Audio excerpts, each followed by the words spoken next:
Magandang araw mga kagabay. Ngayon po August 11, 2026, araw po ng Martes. Ako po si Father Marvin at ang ating Ebanghelyo hango sa Ebanghelyo ni San Mateo, chapter 18, verse 1 to 5, 10, 12 to 14. Napakaganda po ng gospel na ito.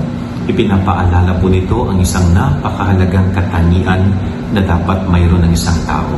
Walang iba kundi ang pagpapakumbaba, ang pagiging mapagkumbaba. At ang taong marunong magpakumbaba, sinasabi ng Panginoon, ang siyang karapat-dapat sa kaharian ng langit.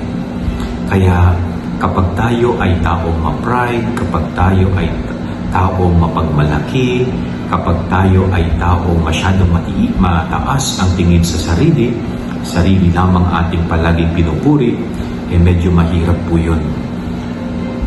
Medyo mahirap ito sapagkat ito'y taliwas sa kagustuhan at turo ng ating Panginoon.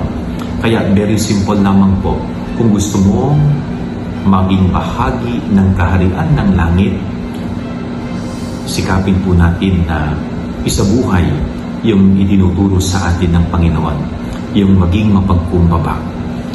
Ang pagiging mapagkumbaba ay hindi po kahinaan, ito po ay kalakasan.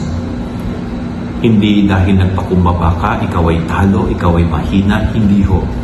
Ang pagiging mapagkumbaba ay ang pinakamalakas na katangian ng isang tao. Kaya iwasan natin yung pagiging mayabang, iwasan natin yung pagiging mapagmalaki, at higit sa lahat, iwasan natin yung pagkakaroon ng pride. Yan ang ating gabay-aral ng maghapon. God bless po sa lahat. Pagpalain kayo ng Panginoon.